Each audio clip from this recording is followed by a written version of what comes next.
இன்னைக்கு கொடுக்கப்பட்ட தலைப்பு என்னன்னு பார்த்தீங்கன்னா பாடுகளின் ஞாயிறு. இன்னைக்கு பாடுகள் ஞாயிறுல இன்னைக்கு என்ன கொடுத்துருக்காங்க தலைப்புன்னு பார்த்தீங்கன்னா சிலுவை சீடத்துவதற்கான புதிய இலக்கணம். சீடத்துவம் அப்படின்னா அந்த 12 சீடர்கள் இருந்தாங்க ஏசப்பா கூட, அவளை பற்றி தான் நம்ம இன்னைக்கு நம்ம தியானிக்க போகிறோம். நம்ம கிறிஸ்தவர்கள் எல்லாருமே கடவுளுடைய சீடர்கள் தான். என்னன்னா நம்ம பயன்படுத்தியது இல்லை, அபிஷேகம் நம்மளுக்கு இருக்குது, நம்மளுக்குள்ள நிறைய கடவுள் கொடுத்துருக்கிறாரு, அது நம்ம வெளியே கொண்டு வர்றதில்லை. அது வெளியே கொண்டு வர்றது நம்ம முயற்சி எடுக்கணும். ஒரு இடம் விட்டு போனா நீ எஞ்சிதான் போக முடியும், நீ உட்காந்து நான் போறேன்னா போக முடியாது. அதுக்குள்ள மனசுக்குள்ள வெளியே அந்த அபிஷேகன்றது எல்லாருக்குமே இருக்குது. நம்ம நடந்து போனா பக்கத்துல விழுறாங்கன்னா அந்த அபிஷேகம் நம்ம கடவுள் கொடுத்துருக்கிறாரு. நம்ம அதை பயன்படுத்திக்கிற அளவுக்கு நம்ம என்ன ஞானத்தை நம்ம வளர்த்துக்கல, நம்ம அதுக்கேற்ற விட மனசை பக்குவப்படுத்தி கடவுள்கிட்ட நெருங்கி போகல. நம்மளுக்குள்ள அந்த சத்துருவாதம் என்ன ஆகுது, இடைவெளி உண்டாக்கிறது. ஆண்டவருக்கு நம்மளுக்கும் ஒரு இடைவெளி உண்டாக்குறதுனால நம்ம அது தடைப்பட்டு போகுது. அந்த விசுவாசம் எல்லாம் நம்மளுக்கு வர அந்த வரணுங்கள்லாம் வெளியில கொண்டு வரது முடியாம தடைப்பட்டு போகுது. அதுக்கு நம்ம என்ன பண்ணணும், விசுவாசிக்கணும், நம்பிக்கை வைக்கணும், வேத வசனத்தை தியானிக்கணும். அவ்வளவுதான், ஒண்ணுமே கிடையாது. இது மட்டும் இருந்தா போதும். அதான் இலவசமா ரட்சிப்பு கடவுள் கொடுத்திருக்கிறாரு. அதை பத்தி இன்னைக்கு நம்ம பேச போறோம். ஒவ்வொரு சீடர்கள்லாம், ஒவ்வொரு விசுவாசிகள்லாம், ஒவ்வொரு மிஷனரிமார்கள்லாம் எப்படிலாம் கஷ்டப்பட்டாங்க அப்படின்றத நம்ம இன்னைக்கு பார்க்க போறோம். சீடத்துவம் என்பது நாம் வாழ்கின்ற வாழ்வோடு இணைந்து மற்றவர்களுக்கு கலங்கரை விளக்கமாக மின்னுகின்ற ஒரு ஒளிச்சுடராக விளங்குவதுதான் சீடத்துவம். நம்ம படிச்சா மட்டும் போதாது, நம்ம படிச்சது என்ன பண்ணோம், மற்றவங்களுக்கு எடுத்து சொல்லணும். அப்பதான் அங்க ஒரு ஒளி தெரியும். நம்ம ஏற்றி விட்டுட்டு நம்ம ஏற்கனவே சொல்லியிருப்போம், மறுகாலம் மூடி வச்சாக்கா வெளிச்சம் வருமா, மறுகால் மேலே வச்சாதான் வெளிச்சம் வரும், அதுக்குள்ள குண்டு மேல இருக்க விளக்கு போல ஜொலிக்கணும் அப்படிலாம் சொல்லியிருப்போம். அது போல நம்மளுக்கு கற்றுக் கொடுத்து நம்மளுக்கு ஞானத்தை கொடுத்திருக்கிற, நம்மளுக்கு எல்லாமே நம்மளுக்கு கடவுள் கொடுத்திருக்கிறார். அது மற்றவங்க சொல்லணும். மற்றவங்க சொல்லும் போது தான் என்ன ஆகும், அங்க ஒளி பிரகாசமா அமையும். அது கலங்கரை விளக்கு போல மின்னுகின்ற ஒளிச்சுடராய் நாம் விளங்க முடியும் அப்படின்னு சொல்றாரு. அப்புறம் துன்பத்திலும் ஆசீர்வாதம். ஒரு மிஷனரி அருள் திரு வில்லியம் கவுடி அப்படின்னு சொல்லிட்டு அவர் என்ன பண்ணாரு, 1857 ஸ்காட்லாந்து தேசத்துல இருந்து நம்ம இந்தியாவில் என்ன பண்ணியிருக்காரு, மிஷனரியாக சென்னையில வந்திருக்காரு. சென்னையில ஜார்ஜ் டவுன் எங்க இருக்குதுங்க, ஃபேமஸான இடம் ஜார்ஜ் டவுன், அங்கதான் ஃபர்ஸ்ட்லேயே வந்திருக்காரு. முக்கியமான இப்போ மையப்பகுதியில் தான் வந்திருக்காரு. சென்னை மையப்பகுதி, நம்ம சென்னை ஜிஹெச் ஆப்போசிட்ல இருக்குதான் ஜார்ஜ் டவுன். அங்க நிறைய பிராமணர்கள் வாழ்ந்த இடமா, மயிலாப்பூர் அந்த சைட்லாம். அந்த இடத்துல தான் அவர் என்ன பண்ணியிருக்காரு, மிஷனரி உழைத்த ஆரம்பிச்சிருக்காரு. George Town, Saint Thomas Mount, அதுக்கப்புறம் சென்ட் தாமஸ் மவுண்ட் போயிட்டு அங்க இருக்க வெஸ்லி சர்ச்சிலையும் பிரசங்கம் பண்ணியிருக்காரு, ஊழியம் செய்திருக்காரு. அதுக்கப்புறம் என்ன பண்ணிருக்காரு, 1883 82 அங்க இருக்காரு. 83 எங்க வந்தாரு, திருவள்ளூர் பகுதியில அங்க ஊழியம் செய்து அங்க எப்படின்னா அந்த கிராம சைட்லாம் பாத்தீங்கன்னா நம்ம அங்க தலித்து மக்களுக்கு தனியா பிரிச்சு வச்சிருப்பாங்க. அப்போ அந்த காலத்துல பாத்தீங்கன்னா இப்போ இருக்குது, நிறைய இடங்கள்ல நிறைய மாற்றங்கள் இருக்குது. ஆனா இன்னும் ஒரு சில கிராம பகுதியில அந்த தலித்து மக்கள் ஒதுக்கி வைத்து அவங்க அடிமையா இருக்கிறத இன்னும் ஒரு அதுல இருந்து கொண்டு வரதுக்கு தான் நிறைய IAS ஆபீசர்கள்லாம் நம்ம சகாய மையம் போல நிறைய பேர் பாடுபட்டு இருக்காங்க. அந்த திருவள்ளூர் பகுதியில பாத்தீங்கன்னா தலித்து மக்களை அப்படியே அடிமையா வச்சிருக்காங்க. அவங்க அடிமையா வச்சுன்னா பண்ணிடுறாங்க, அவங்க ஏழை மக்களா அவங்க பட்சத்துல ரொம்ப கஷ்டப்படுத்த வச்சிருக்காங்க. அப்ப அந்த நிலப்பிரபுக்கள் அப்படின்னா நிலத்தையெல்லாம் அபகரிச்சுட்டு அவங்க தானே பண்ணி விளைச்சல வச்சிருக்காங்க. அப்போ அவங்க கிட்டதான் போயிட்டு நம்ம அடிமையா வேலை செய்து தேவையான உணவுகள் அவங்க கொடுப்பாங்க. அப்போ அந்த இடத்துல இவர் என்ன பண்ணியிருக்காரு, வில்லியம் கவுடி ஐயா போயிட்டு அங்க அவர்களுக்கு விடுதலை கொடுத்து அவங்களோட நிலையங்களை அவங்க கிட்ட இருந்து வாங்கி தன்னுடைய ஏழை மக்களுக்கு கொடுத்து அங்க என்ன பண்ணியிருக்காரு, ஒரு விடுதலை கொடுத்திருக்காரு. இந்த தகவல் இடத்துல இருந்து என்ன பண்ணியிருக்காரு, பாசத்தை காமிச்சு ஏழை மக்களுக்கு தன்னை அர்ப்பணித்து அந்த இடத்துல ஊழியம் செய்திருக்காரு. ஆனா அந்த இடத்துல அப்படி செய்யும் போது அங்க இருக்கிற அந்த உயிர்ச்சாதி மக்கள், அந்த நிலப்பிரபுக்கள், அபகரிச்சு செய்த மக்கள் என்ன பண்ணியிருக்காங்க, இவரை கல்லால் அடிச்சிருக்காங்க. கல்லால் அடிச்சு நாட்டம் அடிச்ச சேர்த்தத்துக்கு அடிச்சிருக்காங்க. அப்படி பண்ணா என்ன பண்ண ஓடி போயிடுவாரு, திருப்பி வர மாட்டாருன்னு சொல்லிட்டு. அப்படி இருந்தும் அதை சகிச்சுட்டு என்ன பண்ணியிருக்காரு, அந்த இடத்துல ஊழியம் செய்து அந்த இடத்துல அவர்களுக்கு கொடுக்க வேண்டிய அந்த நிலத்தை வாங்கி அவர்களுக்கு கொடுத்து அந்த அந்த இடத்துல அந்த பஞ்சத்துல இருந்து விடுதலை ஆக்கியிருக்காரு. அப்புறம் ஆட்களுக்கும் பெண்களுக்கும் தனித்தனியா என்ன பண்ணியிருக்காரு, பள்ளிகளை உருவாக்கி அந்த தங்க இடம் தங்கி படிக்கிறதுக்கு. நிறைய பசங்க சாப்பாடு கிடைக்காது, உணவு இருக்காது, அதனால என்ன பண்ணிருக்காங்க, ஹாஸ்டல் உருவாக்கி அந்த இடத்துல பிள்ளைங்களை தங்க வச்சு உணவு கொடுத்து அந்த பள்ளி கல்வியை கற்றுக் கொடுத்திருக்காரு. அப்புறம் ஆண்களுக்கு என்றும் பெண்களுக்கு என்றும் தனித்தனிய பள்ளிகள் நிறுவியிருக்காரு, தங்க இடத்தை உருவாக்கி இருக்காரு. அப்புறம் ஈக்காட்டு வெஸ்லி ஆலயத்தை நிறுவியிருக்காரு, அவர் தான் வந்து கட்டி கொடுத்திருக்காரு. முதல் உலக போர்ல அவங்களோட 12 பசங்க கொடுத்தது என்ன பண்ணியிருக்காரு, தன் இறுதி அதை 12 பிள்ளைகளை இழந்து சோர்ந்து போகாமல் தன் இறுதி மூச்சு வரை ஆண்டவருக்காக ஊழியம் செய்திருக்காரு. நம்மள என்ன பண்ணியிருப்போம், ஒரு குழந்தை அடிபட்டுச்சுன்னா போக நீளம் போகாத, அண்ணன் பையன் அடிபட்டு வந்துட்டான் நீளம் போகாத, அவன் போயிட்டான் அதனால நீங்க வேற யாரும் போகாதுன்னு சொல்லி நம்ம என்ன பண்ணுவோம், நம்ம குடும்பத்தை நம்ம தக்க வச்சுப்போம், சுழலமா இருந்திருப்போம். ஆனா அவர் என்ன பண்ணாரு, அந்த 12 பிள்ளைங்களும் போனாலும் பரவாயில்லன்னு சொல்லிட்டு சோர்ந்து போகாம நம்மளுடைய ஊழியத்தை தொடர்ந்து செயல்படுத்தியிருக்காரு. நம்மளாம் ஏதாவது ஒரு கஷ்டம் வந்துச்சு என்ன பண்ணுவோம், ஊழியத்துக்கு போக மாட்டோம், திருச்சபையும் வர மாட்டோம், பைபிளை தொட மாட்டோம், அது எங்கே லூசு தட்டி எடுக்கிற அளவுக்கு வச்சிருப்போம். ஆனா அவர் என்ன பண்ணிருக்காரு, தன்னை அர்ப்பணிச்சிட்டாரு, ஆண்டவருக்கு என்ன அர்ப்பணிச்சு அவர் சிலுவையை தூக்கி என்ன, சிலுவையில் இல்லைன்னா சிலுவையில் இல்லைனால பாடுகள் அனுப்பிச்சிருக்காரு. இப்ப நம்ம வாழ்வுக்காக தன் வாழ்வை அர்ப்பணித்தவர் வில்லியம் கவுடி ஐயா. தன் வாழ்வுக்காக அங்க இருக்கிற மக்களுக்காக என்ன பண்ணியிருக்காரு, தன் வாழ்வை அர்ப்பணிச்சு கொடுத்தவர் அவர். கிறிஸ்துவுக்காக தன் வாழ்வில் வந்த எல்லா வழிகளையும் பாடுகளையும் ஏமாற்றங்களையும் துரோகங்களையும் சகித்துக் கொண்டு என்ன பண்ணாரு, நம்முடைய கிறிஸ்துவ வாழ்வில் சிலுவின் பாடுகளில் சந்தித்து எல்லாவற்றிலும் என்ன பண்ணியாரு, அவர் தன்னைக்காக தன்னுடைய பிள்ளைகளுக்காக என்ன பண்ணியிருக்காரு, தன்னை அர்ப்பணித்தவர். அதான் ரத்தம் சிந்துதல் அதை கூட என்ன பண்ணியிருக்காரு, அனுபவிச்சாரு. ஏன்னா கல்லால் அடிச்சிருக்காங்கல்ல, இப்ப எவ்வளவு அடிபட்டிருக்கும், எவ்வளவு பாதிச்சிருக்கும், அதையும் கூட பொருட்படுத்தாம கடவுளுடைய வார்த்தையை சொல்லியிருக்காரு. அந்த கிறிஸ்துவின் சிலுவை பாடுகளை நினைவுபடுத்தி என்ன பண்ணியிருக்காரு, அவமானங்களை சகிச்சு அவமானங்களை சகிக்கும் பண்பை பெற்று வாழ ஆரம்பித்திருக்காரு. அது போல எல்லாவற்றிலும் சமுதாயத்திலிருந்து எல்லாவற்றிலும் என்ன பண்ணியிருக்காரு, அவர் அந்த துன்பத்தை சகிச்சுட்டு அந்த இடத்துல உருவாக்கி இருக்காரு. அவர் உருவாக்கி போன இடம் தான் இப்ப எவ்வளவு பேர் ஆசிரியர்களாகவும் ரெவரண்டுகளாகவும் இல்ல பல அதிகாரிகளாகவும் அங்கிருந்து வெளியே வந்திருக்காங்க. வில்லியம் கவுடி ஐயா பண்ண அந்த வெஸ்லி கவுடி ஸ்கூல், ஏன்னா அந்த அளவுக்கு இப்ப பெரிய ஸ்கூலா வளர்ந்து நிக்குது. எங்க சிட்டியோட அந்த கவுடி ஸ்கூல்ல தான் படிச்சுட்டு வந்தவங்க, ஃபர்ஸ்ட் சென்ட் மார்க் ஸ்கூல்ல ஒர்க் பண்ணிட்டு இருந்தாங்க. அது போல நிறைய பேர் அங்க படிச்சுட்டு வந்தவங்க தான்.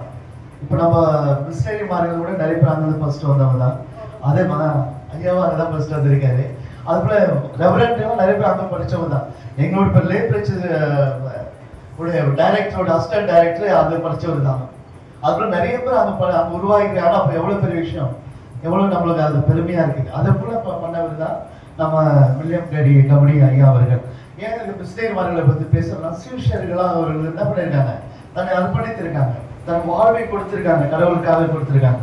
அப்ப மீட்பின் அடையாளமாக கருதப்பட்டிருக்காங்க. அப்புறம் சிலுவை என்பது சமுதாயத்தின் துன்பத்திற்கான அடையாளம்.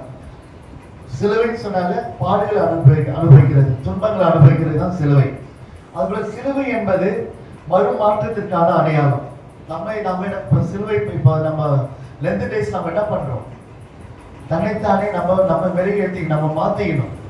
பல பாவங்கள் இருந்தாலும் நம்ம இப்ப என்ன பண்ணோம், அந்த லென்த் டேஸ்க்குள்ள எல்லாத்தையும் மறந்து என்ன பண்ணோம், புது மனிதர்களா மாறணும். அதுதான் சிலுவை என்பது மறுமாற்றத்திற்கான அடையாளம் அப்படின்னு சொல்லப்படுகிறது.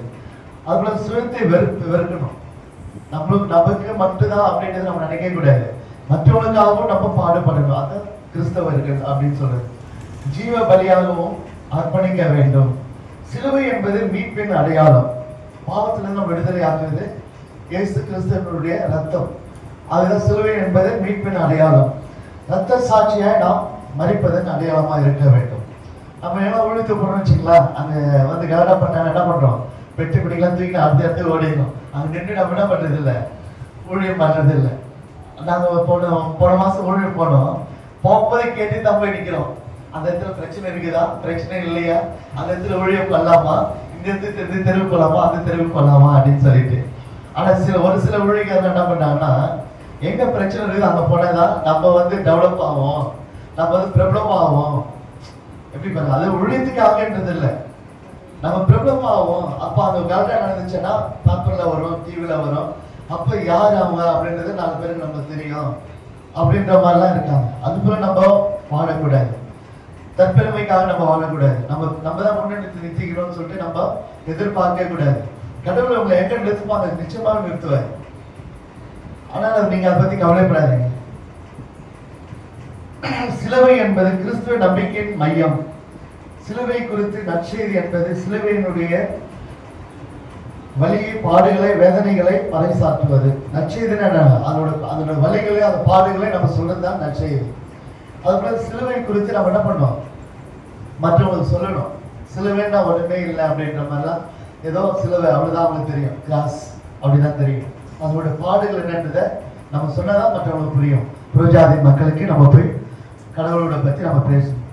இயேசு கிறிஸ்து எல்லா விதமான பாவத்தின் வழிகளை சுமந்து நம்மை தம்முடைய பிள்ளைகளாக என்ன பண்ணாரு, நம்மளை ஏற்றுக்கொண்டார். தன் தாசரை பின்பற்றி அவர் நெறிமுறைகளை உட்படுத்தி அந்த நெறிமுறைகளின்படி தன் வாழ்வில் ஏற்று நடப்பவன் தான் ஷீடர். ஆண்டவருடைய வழியில நடக்கிறது தான் ஷீடர்கள் அப்படின்னு சொல்றாங்க. அதுபோல லூக்கா 9ஆம் அதிகாரம் 17ஆம் வசனம் பார்த்தீங்கன்னா, நீர் எங்கே போனாலும் உண்மை பின்பற்றி வருவேன் என்ற சீரத்துவத்தின் பொருள். ஆண்டவர் எங்க போனாலும் அதுல நம்ம பின்னாடி வருவாங்க அப்படின்னு சொல்லிதான் சீரத்துவ ஒரு அடையாளம். ஏன்னா ஆண்டவர் எங்க போனாலும் அதுல நம்ம போகணும், அப்படிதான் நம்ம அவர் விசேஷனா நம்ம வாழ முடியும், நடக்க முடியும் அப்படின்னு அடையாளம். அப்புறம் மத்திய 19ஆம் அதிகாரம் 27ஆவது வசனத்துல பாத்தீங்கன்னா, இயேசுவை பார்த்து பேதுரு என்ன சொல்றாருங்க, எல்லாவற்றையும் விட்டுட்டு நாங்க உங்க பின்னாடியே வரோம் அப்படின்னு, விலை உயர்ந்த மீன்கள்லாம் விட்டுட்டு நாங்க உங்க பின்னாடியே வரோம் நாங்க அப்படின்னு சொல்றாரு. ஏன்னா ஆண்டவர் சொன்ன ஒரு வார்த்தைக்கு கீழ்ப்படிந்து என்ன பண்றாங்க, சீடர்களாக அர்ப்பணித்து அவர் பின்னே வருகிறதை நாம் பார்க்கிறோம். அதுபோல 2 ராஜாக்கள் 19:19 பாத்தீங்கன்னா, எலிசா ஏறு ஓட்டிட்டு இருக்காரு. ஏறு ஓட்டும்போது 2வது முறை வராரு, சுத்தி வரும்போது என்ன பண்றாரு, ஹல்லேலூயா ஹல்லேலூயா ஸ்தோத்திரம். அதுபோல அவர் வரும்போது என்ன பண்றாரு, எலிசா என்ன பண்றாரு, எலியா என்ன பண்றாரு, எலிசா மேல தன்னுடைய சால்வை போடும்போது உடனே என்ன பண்றாரு, அவர் அந்த ஏற ஓட்டத்தை அப்படியே விட்டுட்டு என்ன பண்ணாரு, தன்னுடைய எலியா பின்னாடியே போயிடுறாரு. அப்ப அவர் உடனே அவர் தனது ஏர்மாடுகளை விட்டு பின் சென்றார். அவர் என்ன சொல்றாரு, அங்க என்ன நடக்குதுங்க, நம்பிக்கை, விசுவாசம். அந்த அந்த எலிசா யார் நம்பிக்கை வைக்கிறாரு, ஆண்டவர் நம்பிக்கை எலியா பின்னாடியே போறாரு. அங்க என்ன சொல்றாரு, இந்த உலகம் வாழ்வு எனக்கு இனி வேண்டாம், கடவுளின் அழைப்புதான் எனக்கு வேண்டும் அப்படின்னு சொல்லி யார் சொல்லுது, எலிசாவின் வாழ்வுதான் சீடத்துவத்துக்கான இலக்கணமா நாம் எடுத்துக்கொள்ள வேண்டும். அதே போன்று பவுல் அடிகளார் சொல்றாரு, கிறிஸ்தவர்களை என்ன பண்ணாரு, அவரு துன்புறுத்தி சாகு வரை என்ன பண்ணாரு, துன்புறுத்தி அவர் சாகடிச்சிருக்காரு. அதுக்குள்ள எவ்வளவு கஷ்டங்கள் அனுபவிச்சிருக்காரு. அப்போஸ்தலர் 22ஆம் அதிகாரம் 3-5, அப்போஸ்தலர் 26ஆம் அதிகாரம் 9-11 என்ன பண்ணாரு, அப்படி துன்பத்தவருக்கு அவருக்கு என்னாச்சு, அந்த துன்பங்கள் நேர்ந்தது. அப்படிப்பட்டவருக்கு என்ன நேர்ந்தது, அதற்கு மேலான பல உபத்திரவங்கள் பவுல் பெற்றார் என்பதை நாம் உணர முடிகிறது. அவர் எவ்வளவு கஷ்டப்பட்டாரோ அதுக்கு ஏற்ற மாதிரி என்ன பண்ணாரு, பாடங்களை இவர் அனுபவிச்சிருக்காரு. அவருக்கு இருந்த எல்லா சொத்து சுகத்தை எல்லாம் தூக்கி போட்டு என்ன பண்ணாரு, இதெல்லாம் ஒண்ணுமே இல்லை, குப்பை தூசு சொல்லி தூக்கி போட்டுட்டு ஆண்டவர் பண்ணி போக ஆரம்பிச்சிட்டாரு. ஆண்டவர் செய்தி சொல்ல ஆரம்பிச்சிட்டாரு. உடனே என்ன பண்ணாரு, உடனே சொல்ல ஆரம்பிச்சிட்டாரு. நம்மள என்ன பண்ணுவோம், லேட்டா தான் போவோம். அடுத்த மாசம் 4 சனிக்கிழமை அப்படின்னா 4 சனிக்கிழமை தானே பார்த்துக்கலான்னு 2 மணிக்கு வருஷம் 2, 3, 4 மணிக்கு வந்து சேருவாங்க. கடவுள் எல்லாம் பொறுமையா தான் போவாங்க அப்படின்னு சொல்லிட்டு. ஆனா இவங்க என்ன பண்ணாரு, அவரு அற்புதம் நடந்த உடனே உடனே உள்ளுக்கு போயிட்டாரு அப்படின்னு தான் வேதத்தில் சொல்லுது. நம்ம அது போல போவோமா, நம்ம அந்த இடத்துல அற்புதம் நடந்துச்சுன்னா ஆண்டவரே ஸ்தோத்திரம், அவ்வளவுதான், அதோட மறந்துடுவோம். அந்த அற்புதம் நடந்துச்சு, நம்ம கேட்டது அங்க நடந்துச்சு, அதோட நம்ம அதை பத்தி நம்ம நினைக்க மாட்டோம். சில நேரங்களில் வேண்டுதல் செய்து அது மறந்து இருப்போம், அது வேண்டுதல் நிறைவேறி இருக்கும், அதை நம்ம மறந்துட்டு இருப்போம். ஆண்டவர் நான் வேண்டுதல் செய்ததை நாம் நிறைவேற்ற சொல்லியிருப்பீங்க, ஆனால் மறந்துருப்பேன். அது வேண்டுதல் செய்வதை நம்ம நிச்சயமா அது செய்தே தீரணும். அது போல ஒவ்வொன்றும் பார்த்தீங்கன்னா ஆண்டவருக்கு என்று தன்னை அர்ப்பணித்தவர்கள், இந்த பேதுரு போன்றவர்கள், பவுல் போன்றவர்கள் எல்லாம் அந்த வேதத்தில் நம்ம பார்க்கிறோம். அது கூட பார்த்தீங்கன்னா பாடுகளின் நாளில தான் இப்போ 40 நாள் நம்ம முடிக்க போறோம், 48 நாள் முடிக்க போறோம். இன்னும் 2 வாரம் தான் இருக்குது. எல்லாரும் ரொம்ப சந்தோஷமா இருக்குன்னு நினைக்கிறோம்ப்பா, இன்னும் 2 வாரம் தான் இருக்குது. 2 வாரம் முடிஞ்சவங்க என்ன பண்ணுவோம், முதல் வந்து ஒரு கிலோ கறி வாங்கி முதல்ல சமைச்சு சாப்பிட்டுருந்தோம், பிரியாணி செய்யணும் அப்படின்னு தான் நம்ம எதிர்பார்த்துருக்கோம். ஏன் நம்ம இருக்கிறோம், ஏன் நம்ம பாஸ்டிங்ல இருக்கிறோம் அப்படின்றது நம்ம இது வரைக்கும் நம்ம உணர்ந்தது கிடையாது. அப்படி நம்ம இதுல இருக்க பாஸ்டிங் நம்மையா இருக்கிறோம், அதுலயும் ஒரு சூழ்நிலை தான். நம்மளுடைய தேவையாக தான் நம்ம இருக்கிறோம். கண்டிப்பா இருக்கா இல்லைங்க, ஏதோ ஒரு வேண்டுதலத்துல நீங்க பாஸ்டிங் இருப்பீங்க, அதுலயும் நம்ம ஒரு சூழ்நிலை தான் இருக்கு. மற்றவங்களுக்காக நம்ம பாஸ்டிங் இருக்கிறது இல்லை. ஆனா இப்போ இருக்கிற ஊழியர்கள் நிறைய பேர் வந்து மற்றவங்களுக்காகவும் இருக்கிறாங்க, திருச்சபைக்காகவும் இருக்கிறாங்க, ஒரு குடும்பத்துக்காகவும் இருக்காங்க, திருச்சபை குடும்பத்தாருக்காகவும் இருக்கிறாங்க. திருச்சபை குடும்பத்தார் ஒவ்வொருவரும் நல்லா சேர்த்து வளரணும், அப்பதான் திருச்சபை வளரும். அதுக்காக ஒவ்வொரு குடும்பத்துக்கும் ஒரு அற்புதம் நடக்கணும், அடையாளமா இருக்கணும், ஆசீர்வாதம் இருக்கணும்னு சொல்லிட்டு 40 நாள் பாஸ்டிங் இருந்து ஜெபிக்கிறவங்களும் இருக்காங்க. ஆனா நான் கேள்விப்பட்டப்போ அந்த மெடிமிக்ஸ் கம்பெனி அந்த பாஸ்டர் வந்து மலையாளி, அவர் ஒவ்வொரு குடும்பத்துக்காகவும் ஒவ்வொரு குடும்பத்தை ஒவ்வொரு நாள் வச்சு ஜெபம் பண்றாரு. கிட்டத்தட்ட 300 குடும்பம் இருக்குது போல, 300 குடும்பத்தை லிஸ்ட் போட்டு 40 நாள்ல முடிக்கணும்னு சொல்லிட்டு டெய்லி ஜெபம் பண்றாரு பாஸ்டிங் இருக்கு. அப்படி ஒரு பாஸ்டர் நம்ம கேள்விப்பட்டிருக்கோமா? ஆனா உண்மையிலே அது பெரிய விஷயம் தான். அது போலதான் ஒவ்வொருத்தருக்காகவும் நம்ம நம்மளுக்காக நம்ம ஜெபிக்கிறத விட மற்றவங்களுக்காக ஜெபிக்கும் போது நம்மளுக்கு ஆசீர்வாதமா இருக்கும். அதுல பாத்தீங்கன்னா அந்த சீடர்கள் அப்படின்னு சொல்லும்போது அன்பு கூற வேண்டும்.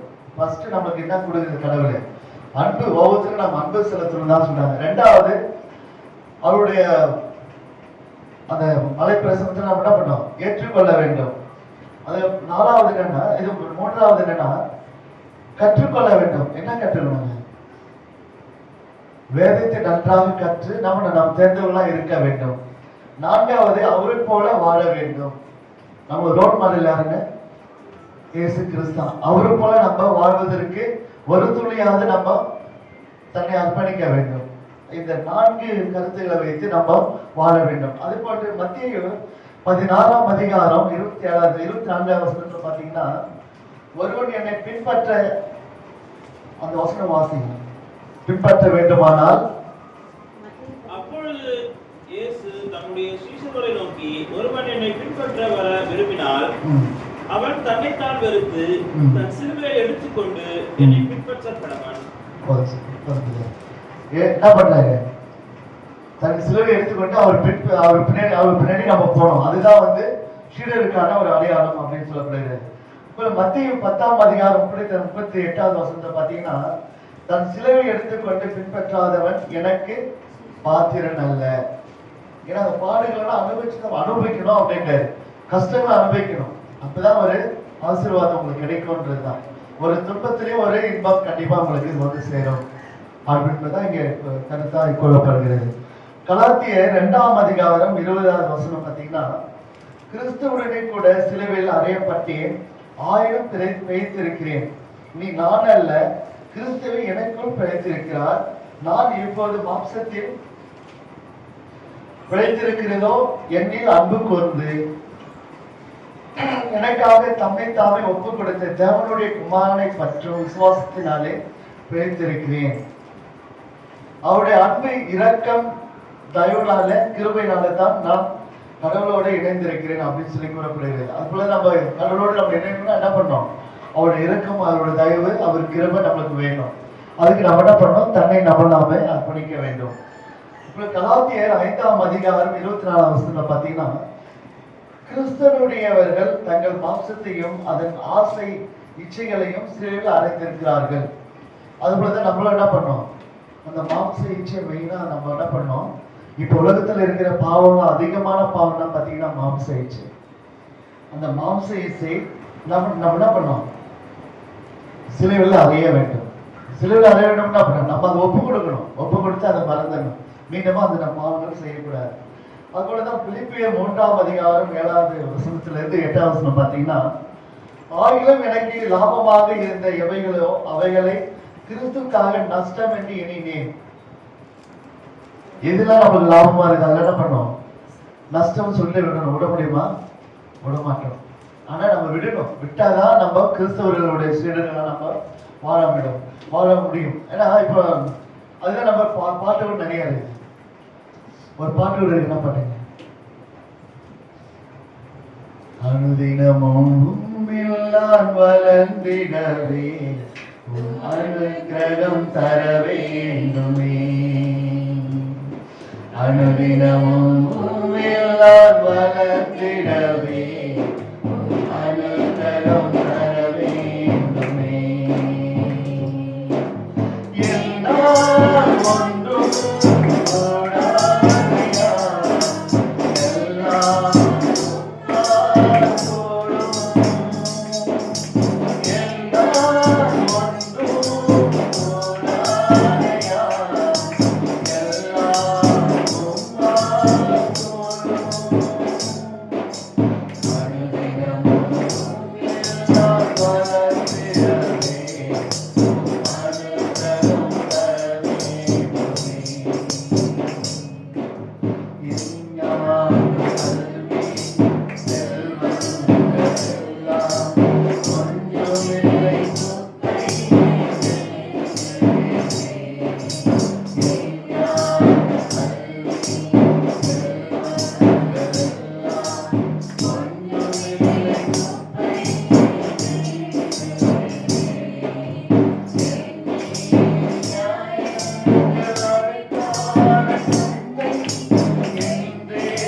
பாட்டெல்லாம் பார்த்தீங்கன்னா ஒண்ணுமே இல்லை. கல்வி, ஞானம், செல்வம் எதுவுமே எல்லாமே அது எல்லாம் குப்பை. அவர் இல்லைன்னா ஒண்ணுமே இல்லை. நீங்க என்னதான் கடவுள் வந்து உங்களை நீங்க பார்க்கறதுக்கு நீங்க மேன்மேல தரோம், அவரோட ஆசீர்வாதம் இல்லைன்னா அது ஒண்ணுமே இல்லை. திடீர்னு ஒன்றே காணாம போயிடும். கோபுரத்துல இருக்கிறோம்னா குடிசையில வருவான், குடிசையில இருக்கிறோம்னா கோபுரத்துல போவான். கடவுளோட ஆசீர்வாதம் இருந்தா அது நடக்கும். அது போலதான் நம்ம விசுவாசிக்க வேண்டும். அதுபோல மேன்மையாக எல்லாவற்றையும் நஷ்டம் என்று எண்ணுகிறேன் அப்படின்னு சொல்றாரு. அது போலதான் யோவான் 8ஆம் அதிகாரம் 31வது வசனம் பார்த்தீங்கன்னா, சீடர்களின் குவாலிஃபிகேஷன் பார்த்தீங்கன்னா என்னன்னு பார்த்தீங்கன்னா, இயேசு நம்மை விசுவாசித்த யூதர்களை நோக்கி நீங்கள் என் உபதேசத்தில் நிலைத்திருந்தால் மெய்யாகவே சீஷர்களாக இருப்பீர்கள். இப்ப அந்த 4 கருத்து சொன்னாங்களா, அந்த 4ல ஒண்ணு உபதேசத்தை நம்ம என்ன பண்ணோம்? கற்றுக்கொள்ள வேண்டும், அதில் ஏற்றுக்கொள்ள வேண்டும். அது இதுதான் நம்ம சீடர்களாக நம்ம திகழ முடியும். அப்புறம் இன்னொரு விஷயம் பார்த்தீங்கன்னா, ஐடாஸ் கார்டன் சொல்லிட்டு ஒரு மிஸ்டரி, அவங்க ஒரு டாக்டர், அவங்க வீட்டில் ஒரு நாள் நல்ல இரவுல வந்து ஒருத்தர் டோரை தட்டியிருக்காங்க. டோரை தட்டும் போது ஒருத்தர் மனைவி வந்து பிரசவமா இருக்குது, ஆனால் அவங்க டெலிவரி பார்க்கணும் அப்படின்னு சொல்லும்போது அவங்க அப்பா உதவி தேடி வந்திருக்காங்க. உடனே அவங்க டென்ஷனோட என்ன பண்ணியிருக்காரு, அந்த ஒரு பிராமணர் அவனோட பெண்ணில் பெண்ணுக்கு பெண்ணு தான் வந்து பிரசவம் பண்ணணும், அதெல்லாம் வேண்டாம்னு சொல்லிட்டு போயிட்டு இருக்காங்க. அந்த கிராமத்துல வந்து வேற மருத்துவமே கிடையாது. அதுக்கப்புறம் மறுபடியும் 2 பேரை வந்து டோரை தட்டியிருக்காங்க. பெண்ணு மருத்துவர் இல்லைன்னு சொன்னோம், என்ன பண்ணிட்டாங்க, போயிட்டாங்க. மறுநாள் காலையில பார்க்கும்போது 3 பெண்கள் வந்து வரிசையை போறதை பார்த்தோம். அந்த ஐடா கார்டனுக்கு வந்து மனசு ரொம்ப வருத்தம் ஆயிடுச்சு. அப்போ அவங்க ஒரு தீர்மானம் எடுத்திருக்காங்க, இந்தியா தேசத்திற்கு நான் ஒரு பெண் மருத்துவரா வருவேன் அப்படின்னு சொல்லிட்டு தன் மிஷினரி அப்பா அம்மாவை விட்டுட்டு என்ன பண்ணியிருக்காங்க, அமெரிக்காவை போயிட்டு படிச்சுட்டு எப்போ வந்தாங்க, 1900 1900 வந்து என்ன பண்ணியிருக்காங்க, முடிச்சுட்டு வந்திருக்காங்க. வந்து என்ன பண்ணியிருக்காங்க, ஒரு ஹாஸ்பிட்டலை உருவாக்கியிருக்காங்க. ஹாஸ்பிட்டலை உருவாக்கி அங்க இருக்கிற மக்களுக்கெல்லாம் ரட்சிப்பை இலவசமாக கடவுள் செய்தியை சொல்லி அங்க கிராமப்புறங்களில் சுகாதார மையங்களை அமைச்சு அங்க தாதியார்களை உருவாக்கி இருக்காங்க. தாதியார்கள்னா அவங்க பயிற்சி கொடுத்துருக்காங்க. பயிற்சி கொடுத்து அங்க நிறைய மருத்துவர்களை உருவாக்கி நிறைய மருத்துவமனைகளை உருவாக்கி இருக்காங்க. அதுக்கப்புறம் என்ன பண்ணாங்க, ஏழை எளிய மக்களுக்கு உதவணும்னு சொல்லிட்டு வேலூர்ல ஒரு பெரிய ஹாஸ்பிட்டலை உருவாக்கி ஏழை மக்களுக்காக என்ன பண்ணியிருக்காங்க, சிஎம்சி ஹாஸ்பிட்டல் உருவாக்கி இருக்காங்க. அப்போ அங்கேயும் ஒரு தன்னை அர்ப்பணிச்சு என்ன பண்ணியிருக்காங்க, அங்க ஒரு மருத்துவமனை உருவாக்கி நமக்காக என்ன பண்ணியிருக்காங்க, மற்றவர்களுக்காக என்ன பண்ணியிருக்காங்க, தன்னை அர்ப்பணித்திருக்காங்க. அவங்க திருமணம் செய்யல, தன்னை அர்ப்பணிச்சு என்ன பண்ணாங்க, இந்த வானொலியை விட்டு வெளியே கடந்து சென்றாங்க. அவ்வளவுதான். அவங்க எப்போ போனாங்க பார்த்தீங்கன்னா 1960 போயிட்டாங்க. 1900 வந்தவங்க 1960 அவங்க தன்னோட வாழ்க்கையை பிடித்து கொண்டு போயிட்டாங்க. அதுக்குள்ள நிறைய முஸ்லீம்கள்லாம் பார்த்தோம்னா தன்னை அர்ப்பணித்து என்ன பண்ணியிருக்காங்க, மற்றவங்களுக்காக வாழ்ந்து இருக்காங்கன்றதை நம்ம உணர முடிகிறது. அது கூட நம்ம நீங்க கேட்ட பகுதி பார்த்தீங்கன்னா மார்க்கு 10ஆம் அதிகாரம் 46வது வசனம். அதுல பார்த்தீங்கன்னா எரிகோவில் வரும்போது திமேயுவின் மகனாக யாருங்க, பர்த்திமேயு. அவர் என்ன பண்ணாரு, தாவீதின் குமாரனே எனக்கு இறங்கும் அப்படின்னு சொல்லிட்டு என்ன பண்ணாரு, சத்தம் போடுறாரு. அப்போ அங்க இருக்கிற மக்கள் என்ன பண்ணாங்க, சீஷர்கள் என்ன பண்ணாங்க, சத்தம் போடாத அமைதியாருன்னு சொல்றாங்க. அப்புறம் ஆண்டவர் அங்க போயிட்டு அவனோட விசுவாசம் ஏன் கத்துறாரு, இப்படி கத்துனா வந்து நம்மளுக்கு கண் பார்வை கிடைக்கும், கடவுள் வந்து ஒரு அற்புதத்தை செய்வார் சொன்னா அங்க அவனுடைய விசுவாசம் அங்கே காணப்படுகிறது. உடனே என்ன பண்ணாரு, ஆண்டவர் வந்து அவனுக்கு அங்க ஒரு அற்புதத்தை பண்றதை நம்ம பார்க்கிறோம். அவர் என்னவா அங்க உட்கார்ந்துட்டு இருக்காருங்க, ஆலயத்துக்கு முன்னாடி அந்த என்னமா பிச்சை எடுத்துருக்காரு. யாசகம் சொல்லுவாங்க, தமிழ்ல சொன்னீங்கன்னா யாசகம் சொல்லுவாங்க. அது அந்த பிச்சை எடுத்துட்டு இருக்காரு. அந்த பிச்சை எடுக்கும் போது என்ன பண்றாங்க, அத அங்க பார்த்துட்டு அவர் அதை கூப்பிடுறத பார்த்துட்டு நிறுத்தி கூப்பிடாது அப்படின்னு சொல்லும்போது ஆண்டவர் இல்லை, அவன் உனக்கு என்ன வேணும் திடீர்னு அவனை கூப்பிடுங்க அப்படின்னு சொல்றாரு. உடனே அவன் போய் என்ன பண்ணாரு, திடீர்னு உடனே ஆண்டவர் கூப்பிடுவான்னு சொல்லி கூப்பிட்ட உடனே அங்க ஒரு அற்புதம் நடக்கிறத பாக்குறாரு. ஏன்னா உன்னுடைய விசுவாசம் என்ன பண்ணுது, உன்னை ரட்சிக்க செய்யுது அப்படின்னு சொல்றாரு.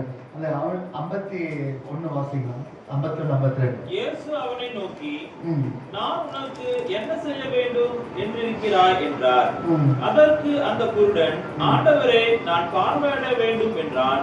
இயேசு அவனை நோக்கி, நீ போகலாம், உன் விசுவாசம் உன்னை ரட்சித்தது என்றார். உடனே அவன் பார்வையடைந்து வழியிலே இயேசுவுக்கு பின் சென்றான். உடனே என்ன பண்ண, பின் சென்றான் அப்படின்றத நம்ம உணரணும். ஏன்னா உடனே என்ன பண்ணாரு, அந்த ஷீடரா மாறிட்டான். உடனே என்ன பண்ணாரு, கண் பார்வை தெரிஞ்ச உடனே தன்னை அர்ப்பணிச்ச உடனே இயேசு பின்னாடியே போறதை நம்ம பார்க்கிறோம். அங்க ஒரு விசுவாசம் நடக்குது. அது போலதான் நம்மளோட வாழ்க்கை என்ன பண்ணும், அந்த பத்திமேல் போல விசுவாசம் தந்தை யாரு, ஆபிரகாம் போல நம்ம என்ன பண்ணோம், விசுவாசத்தை வைத்து என்ன பண்ணோம், நம்மளும் வந்து பல இன்னல்கள்ல இருந்து, பல கஷ்டங்கள்ல இருந்து, பல பாதைகள் இருந்து, பல போராட்டங்கள் இருந்து, பல கொடிய நோயில இருந்து நம்ம அது விடுதலை ஆகணும்னு நம்ம என்ன பண்ணோம், அவர் பின்னே நம்ம செல்ல வேண்டும். நம்ம நம்பிக்கை வைக்க வேண்டும், விசுவாசம் வரணும். எல்லாவற்றில இருந்து நம்ம என்ன பண்ணோம், நம்பிக்கையோடு நம்ம செயல்படுத்த வேண்டும். அதுபோல ஒவ்வொரு காரியங்களும் அதுபோல நம்மளும் நம்ம அர்ப்பணித்து கடவுளுக்காக நாம் ஊழியம் செய்ய வேண்டும். இன்னைக்கு குறிப்பா நமக்கு கொடுக்கப்பட்ட தலைப்பு என்ன பார்த்தீங்கன்னா அதுதான். நம்மளோட கடவுளுக்காக நம்ம அர்ப்பணித்து கடவுளுடைய ஊழியத்தை நாம் தாங்க வேண்டும். அவருக்காக நம்ம அர்ப்பணித்து அவருடைய செய்தியை நமக்கு சொல்லும் போது நம்ம வெட்கப்பட்டு போகக்கூடாது. ஏன்னா நம்ம வெட்கப்படுறதுக்கு நம்ம கடவுளை விடல. யோபு 21:15 நீங்க வீட்டுல போய் வாசித்து பார்த்தீங்கன்னா தெரியும். அதுக்குள்ள நல்ஷீடராக நம்ம திகழ்ந்தது யாருங்க, தானியேல். ஏன்னா நல்ஷீடராக அவர் திகழப்பட்டார்ன்றதை நம்ம வேதத்தில் வாசிக்கிறோம். அதுக்குள்ள ஞானஸ்தானத்தினாலே நம்மளுக்குள்ள ஒரு உடன்பாடு செய்திருக்கிறார் ஆண்டவர். கிறிஸ்துவை குறித்து அறிவிக்கும் போது வெட்கப்படக்கூடாது அப்படின்றது ஆண்டவர் நம்மளுக்கு சொல்லி கொடுத்திருக்காரு. நம்ம என்ன பண்ணோம், கிறிஸ்துவ பற்றி நம்ம மற்றவங்களுக்கு சொல்லணும். அப்பதான் புரிஞ்சாத மக்களுக்கு உணர்வாங்க. உலகத்திலே ஜீவனுள்ள தேவன் யாருங்க, இயேசு கிறிஸ்து. அப்புறம் இந்திய தேசத்துல முதல்ல கோவில் உருவாக்குனது யாருங்க? நம்ம தான். அந்த கோவில் எங்க இருக்குதுங்க? கோவில் சொல்லப்பட்டது எதுங்க? நான் ஏற்கனவே சொல்லியிருக்கேன், வைகுண்டநாதர் கோவில். வைகுண்டம்னா என்னங்க? பரலோகம். ஃபர்ஸ்ட் நம்ம கிருஷ்ணகிரிமார்கள் வந்து அந்த வைகுண்டநாதர் கோவில் மாத்திட்டாங்க. பரலோகம் ஆலயம் சொல்லிட்டு நம்ம கிருஷ்ணகிரிமார்கள் வந்து ஆரம்பிச்சிருக்காங்க. அது அப்படியே நம்ம மற்றவங்க என்ன பண்ணாங்க, வைகுண்டநாதர் கோவிலா மாத்திட்டாங்க. வைகுண்டர்னா பரலோகம், நாதர்னா ஆண்டவர் ஆலயம் அப்படின்னு தான் மாத்திட்டாங்க. அதுக்குள்ள நிறைய பார்த்தீங்கன்னா நம்ம உருவாக்குறது பட்டுதான். கிருஷ்ணகிரிமார்கள் நம்ம இந்திய தேசம் வந்தனால நம்ம இந்திய தேசம் எப்படி இருக்குங்க? எல்லாத்துக்கும் நாகரிகமா இருக்குது. அவங்க வரலன்னா நம்மளுக்கு கல்வி வந்திருக்காது. அதுக்குள்ள அவர் வரலன்னா நம்ம ஆண்டவர் அறிந்திருக்க முடியாது. கிறிஸ்தவர்கள் தன்னை அர்ப்பணித்ததுனாலதான் நம்மளும் வந்து ஆண்டவருக்கு நம்ம வாழ்ந்துட்டு இருக்கோம். அதாவது நாமே அர்ப்பணிப்போம் கர்த்தருக்கு என்று. கர்த்தர் இந்த திருவசனத்தை ஆசீர்வாதம் தருவாராக ஜெபம் செய்வோம். அன்பின் பரலோக பிதாவே, இந்த நேரத்திற்குள் ஆண்டவரே, நீர் எங்களோடு இருந்து அப்பா, நீர் எங்களோடு இருந்து பேசுகிறீர்கள் நாங்கள் விசுவாசிக்கிறோம் அப்பா. ஆண்டவரே, நீர் இனி வருகின்ற நாட்களில் அப்பா உங்களுடைய ஊழியத்தின் பாதையில எங்களை எடுத்து பயன்படுத்தி விருந்து நாங்கள் விசுவாசத்தோடு நாங்கள் ஜெபிக்கிறோம் அப்பா. ஆண்டவரே, எங்கள் திருச்சபையிலும் கூட ஆண்டவரே அநேக ஊழியக்காரர்கள் உருவாகி வந்து கொண்டிருக்கிறார்கள் அப்பா. ஆண்டவரே, அது உங்களுடைய சுத்த கிருபையே ஆண்டவரே. உங்களுடைய கிருபையிலனா ஆண்டவரே எதுவும் நடக்காது என்று நாங்கள் விசுவாசிக்கிறோம் தகப்பனே. ஆண்டவரே, இனி வருகின்ற நாட்களில் அப்பா ஆண்டவரே உங்களுடைய ஊழியக்காரர்கள் ஒவ்வொருவரும் நீ ஆசீர்வதித்து ஆண்டவரே இந்த பகுதியில் இருக்கிற ஒவ்வொருவரையும் ஆண்டவரே இந்த ஊழியத்தின் பாதையில வழிநடத்தும்படியா நீ ஆசீர்வதிங்க அப்பா. ஆண்டவரே, இந்த பகுதியில் இருக்கிற ஒவ்வொரு திருச்சபை மக்களையும் நீ தொடங்க அப்பா. ஆண்டவரே, இந்த பகுதியில் இருக்கின்ற ஒவ்வொரு குடும்பத்தாரையும் நீ தொடங்க தகப்பனே. ஆண்டவரே, உலகத்திலே ஜீவனோட தேவன் நீர் என்று ஒவ்வொருவரும் அறியும்படியே நீ செய்யுங்க அப்பா. ஆண்டவரே, இனி வருகிற நாட்கள் அப்பா அந்த திருச்சபை இன்னும் நிறைந்து வளர்ந்து ஆண்டவரை உங்களை துதிக்கும்படியாக ஆண்டவரே உமக்கு முன்பாக வந்து ஒரு சாட்சி சொல்லும்படியான நல்ல ஒரு சாக்கியத்தை நீ உருவாக்கி கொடுங்க அப்பா. ஆண்டவரே, இந்த திருச்சபை வழிநடத்துகின்ற ஐயாவுக்காக நாங்கள் ஜெபிக்கிறோம் ஆண்டவரே. ஆண்டவரே, இந்த திருச்சபை இருக்கின்ற ஒவ்வொரு ஆண்டவரே திருச்சபை மக்களுக்காக நாங்கள் ஜெபிக்கிறோம் அப்பா.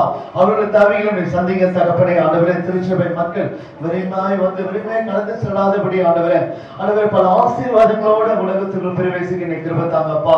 அது மட்டுமல்ல ஆண்டவரே, திருச்சபைக்கு வந்தது நல்லது என்று உணர்ந்து ஆண்டவரே ஆசீர்வாதத்தோட மனமகிழ்ச்சியோடு கடந்து செல்ல நீ கிருபை தாங்க தகப்பனே.